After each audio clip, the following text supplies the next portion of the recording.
let's go ahead and get started with our awards, right? We have some very exciting community members and leaders to recognize for their amazing and tremendous work. And so let's go ahead and get that started. With that said, I will turn it over to our SRL program coordinator, Rachel Zelaya. All right, thank you so much, Angel. And Jenny, I can see you.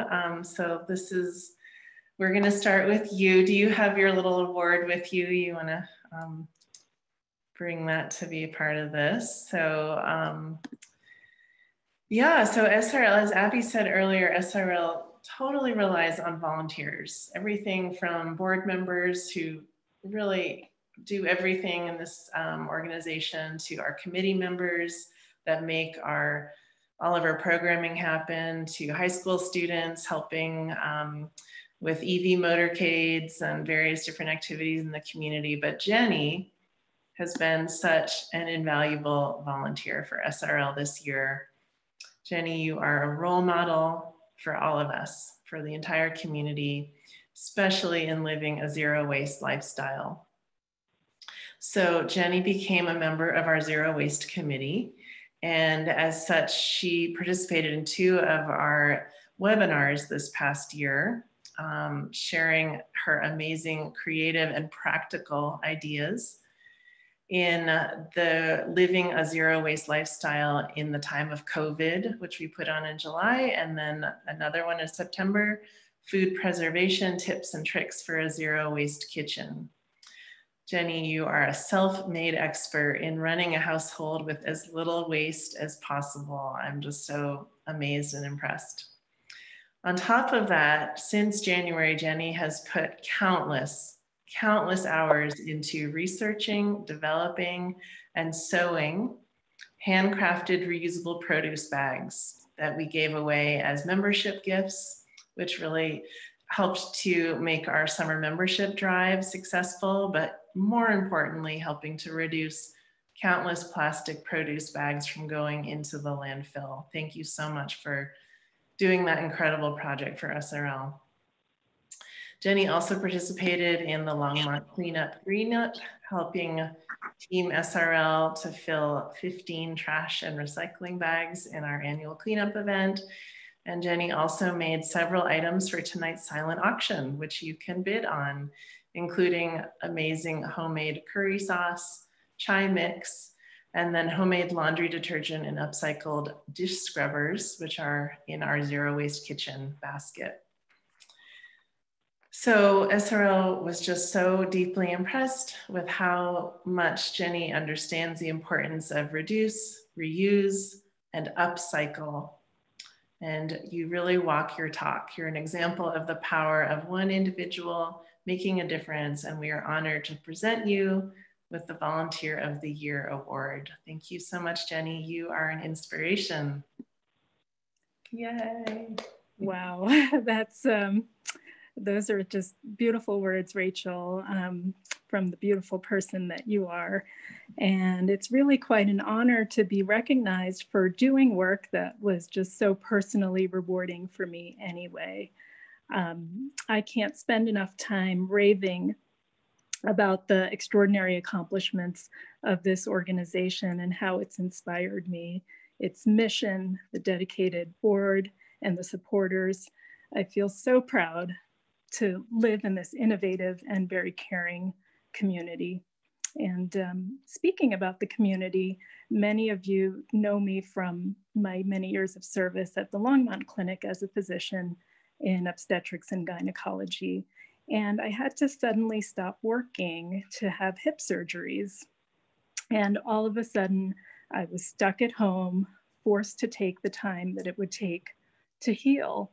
And actually, because of this COVID pandemic and now these forest fires that are just now so close to us, many of you are in the same situation where you've had to just stop doing things that you have done in the past. And so in my case, what I decided to do was look in the trash can. I looked in the kitchen trash and I saw a lot of plastic, and it made me think about, what am I buying? What are we buying? What are we using? What can be composted? And we're so lucky in our town to have city composting, thanks to the efforts of SRL.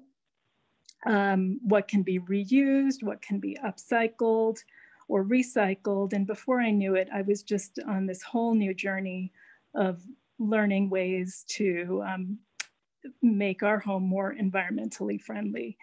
And so I feel like an inventor in my home. So it's really fun. And like I said, it all just started out by looking in the trash can. And I thought I was looking into the trash can of the kitchen, but it turned out that I was looking into the trash can of my soul to really discover what new treasures exist here for me. So thank you so much. Thank you, Jenny. Yay, we're looking forward to another awesome year together. And thanks so much for doing everything you did this year.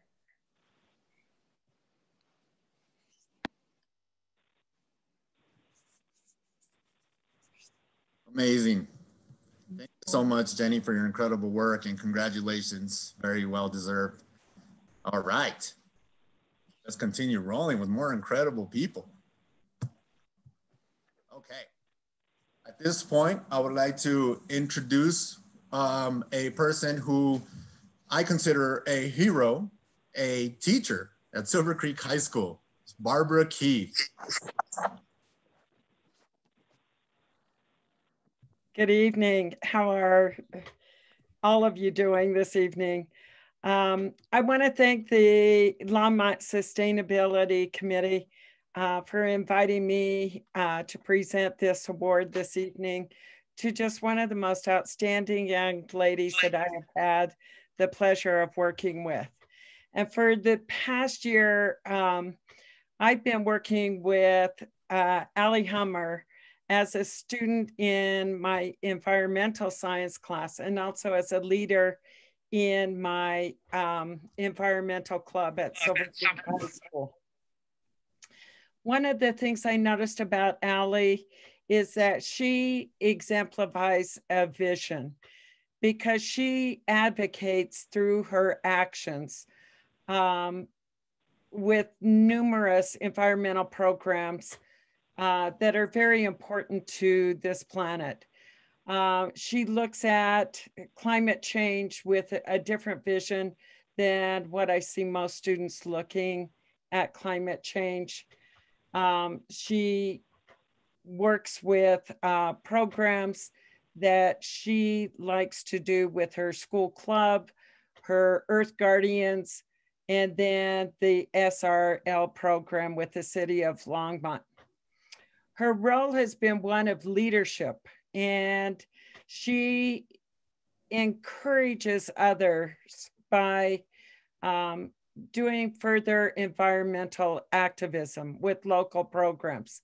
She actively participates in projects that help promote public awareness on these issues, such as the climate change, the EV program, Earth Day, and she is a solid leader in organizing educational programs for sustainability practices within her school, along with the SALT program that she was involved in up in Boulder on food and sustainability from farms to restaurants and consumers. She's outgoing with media programs promoting organic gardens, and then she gets involved in cohort discussions with youth programs across the world in Canada and Malta, as well as in Africa. And so this evening, it gives me great pleasure, Allie, to present you with this award for your outstanding commitment to youth within our community on the environment. And this is the Youth Environmental Stewardship Award. If you would please hold it up, Allie, so we can see your lovely award. Congratulations. You are truly a young environmental leader who's going to be doing amazing things in the future. And from my heart to yours, thank you. Thank you for sharing yourself with our community. Thank you so much, Ms. Keith, for those beautiful words. You have been such an important mentor for me in this process of developing my passion and continuing my work with environmentalism. So thank you so much for that amazing presentation. I just also wanted to start off by giving a huge thank you to Sustainable Resilient Longmont for this incredible award. It's truly an honor to be celebrated among people who I respect so much and who I hold in such high esteem. You're all amazing, hardworking, and dedicated people, and I am forever grateful to have had the opportunity to work and meet with many of you. Quickly, I wanted to share with you all the story of my first climate strike. I'll keep it brief because I know I don't have a lot of time, but I had skipped school. Sorry, Miss Keith, and sorry, Mom, I know you're listening, to drive to Denver. And as myself and hundreds of other activists marched down Broadway Street, we chanted this saying, El pueblo unido jamás será vencido. Now, despite my limited Spanish abilities, I knew this phrase to mean the people united will never be divided.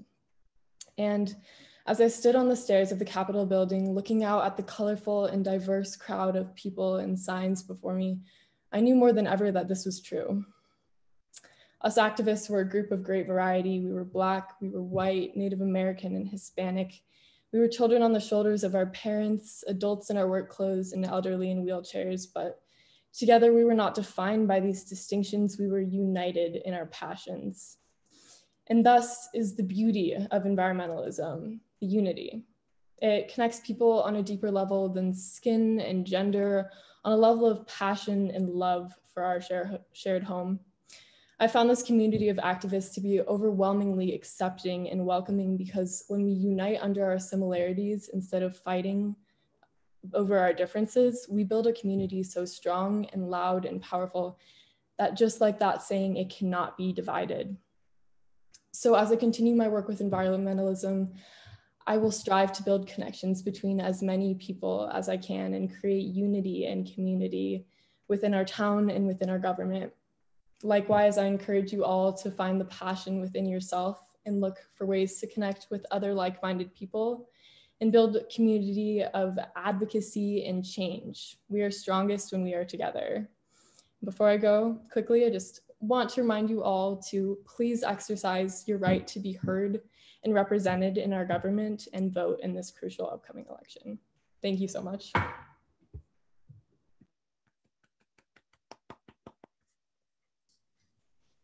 Wow, thank you so much, Allison. That is amazing.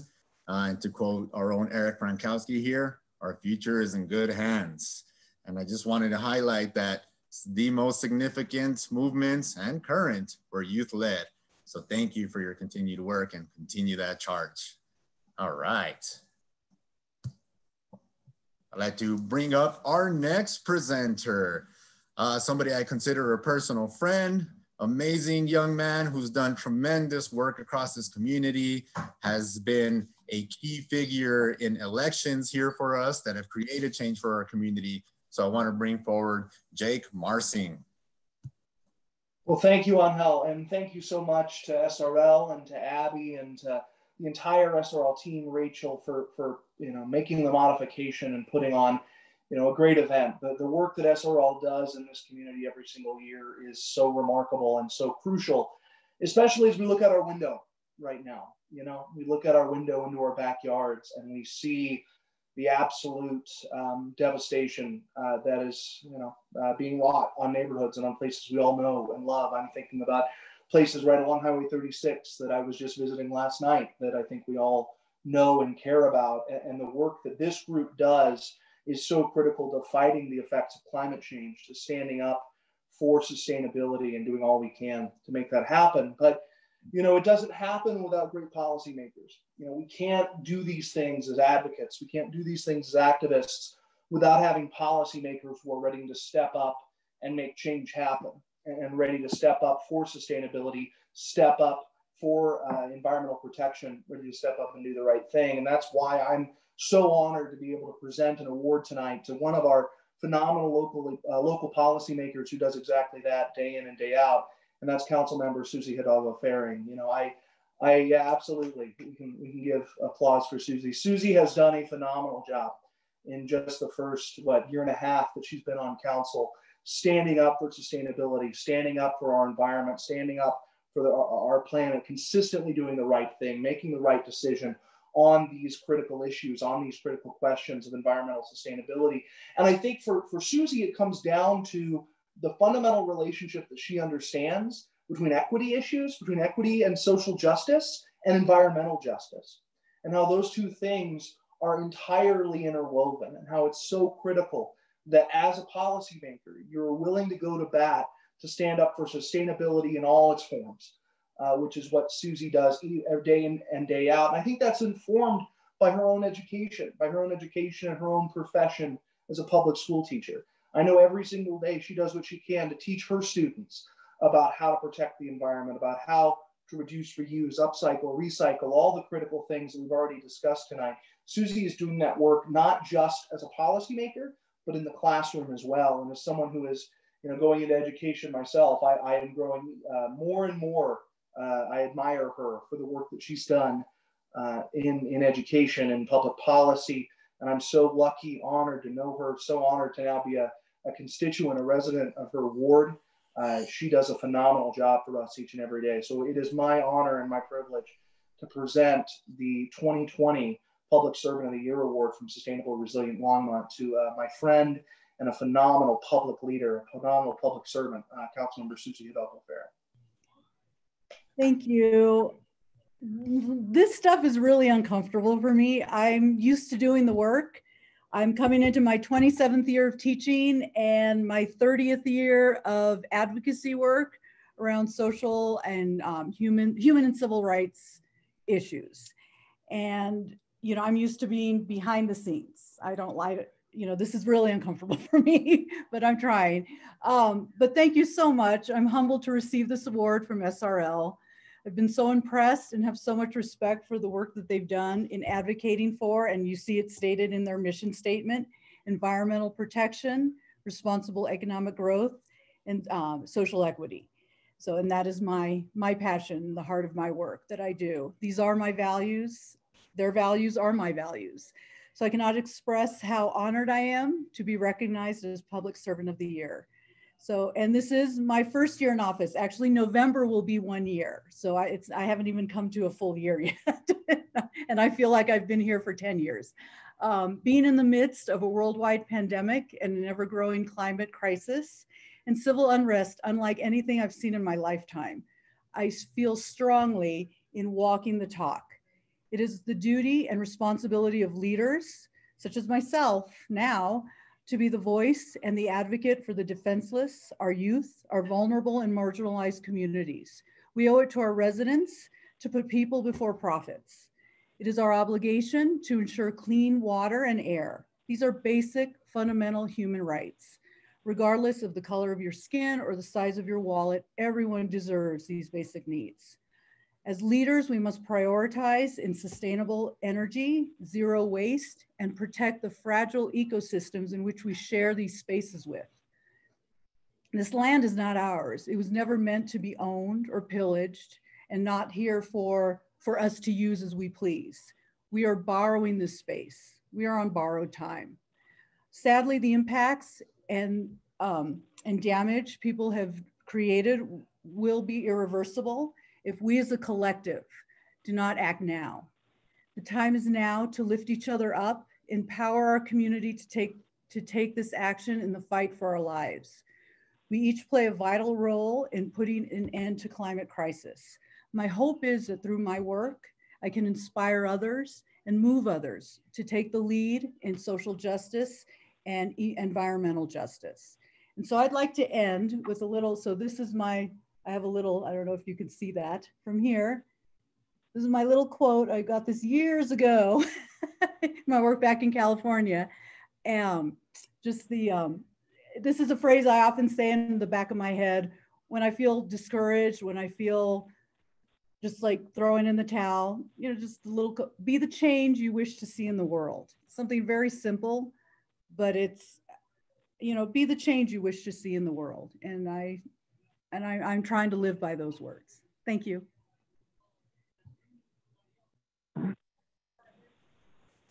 Thank you so much, Susie, for your tireless work in everything that you do. I feel like every corner I turn and everything I'm involved in, there's Susie front and center, ready to go, sleeves rolled up. Also want to acknowledge a very important point that Susie was in fact the very first Latina woman elected to the Longmont City Council. A huge and significant feat that will definitely open the door for generations of young Latina women who follow your lead and become public representatives and serve our communities in the way that you have. So thank you so much.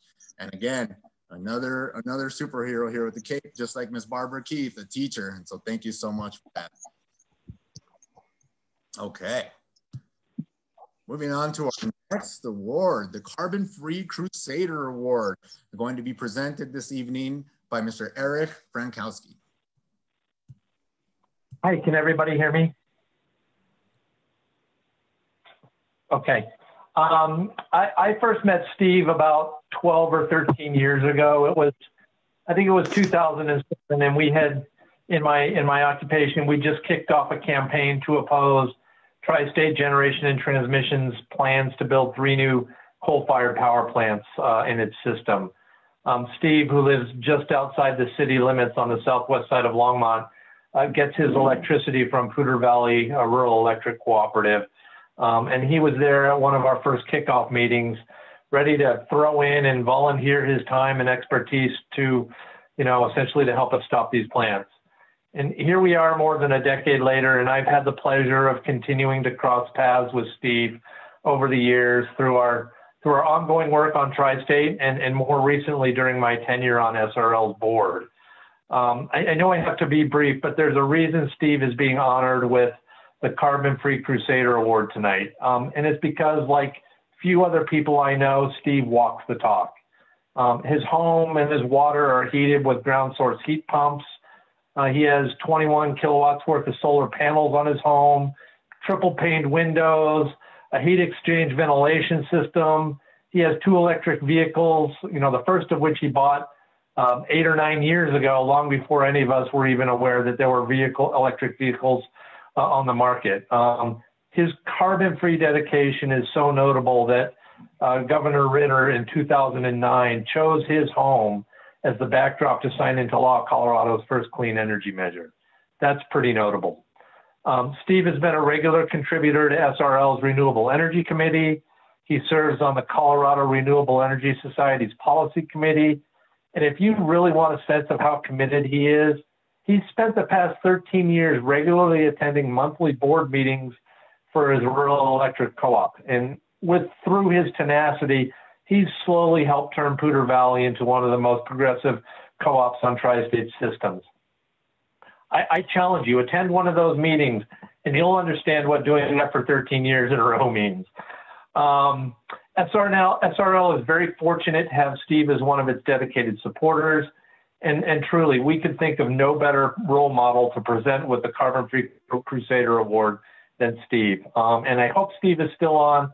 He is near the evacuation zone for the Jamestown fire. So if he's still with us, Steve, my thoughts are with you, and congratulations for the award, and thank you for all the effort you've put in. Thank you, Eric. Can you hear me? Yes. Great, great. You made me blush, man. Hey, I'm a little frazzled right now. Me and my wife are packing up to leave. We're about a quarter mile from the evacuation zone, and they might be knocking on our door pretty soon to ask us to leave. So we'll see what happens. Anyway, I was totally surprised when I was notified that I was selected to receive the Carbon Free Crusader Award. My first thought was, why me? There are many others that have worked diligently on climate-related issues. However, I'm honored to receive this award. In 1988, NASA Chief James Hansen testified before Congress on the effects of global warming that will have on our health and environment. Shortly after that, the fossil fuel industry started increasing their lobbying of lawmakers for more tax breaks and subsidies. The term climate change wasn't used back then. And at that time, climate scientists and atmospheric scientists were just starting to figure out what's going to happen with global warming. They're trying to evaluate the situation. Next, I'd like to share with you some history on how I actually got started on my carbon reduction journey. It was at the end of 1978, just before the second oil crisis, which almost doubled oil prices in less than 1 year. This was triggered by the Iranian Revolution. Prior to that, there was an oil embargo in 1973, which dramatically increased gas prices, and there was gas shortages at all gas stations. I lived in New Jersey, and gas stations had limits on how much you can purchase, and I waited an hour and a half to get 10 gallons of gas, and many stations had no gas for several days. In those days, cars didn't go very far on 10 gallons of gas. So my quest to be more energy efficient was initiated by cost. So my quest to be more, since my home was heated by oil, I started doing energy efficiency projects around the house, like insulating a home, putting in a whole house fan to cut AC costs, and I built a small solar thermal panel to heat my water. Back then, the phrase energy efficiency wasn't a common term. There wasn't many options or techniques to utilize in those days, back in '78. Fast forward to 2004, I worked as a volunteer on Amendment 37, which initiated the first renewable energy standard in Colorado. And I'm a member of the Colorado Renewable Energy Society Policy Committee. I've worked on many state and local clean energy and energy efficiency related legislative bills. So if you haven't started on, I encourage you to start on your carbon reduction journey. In closing, I'd like to thank SRL for moving forward with the outstanding clean energy work they are doing in our community. Thank you very much. And here's the award. You can see it. Thank you.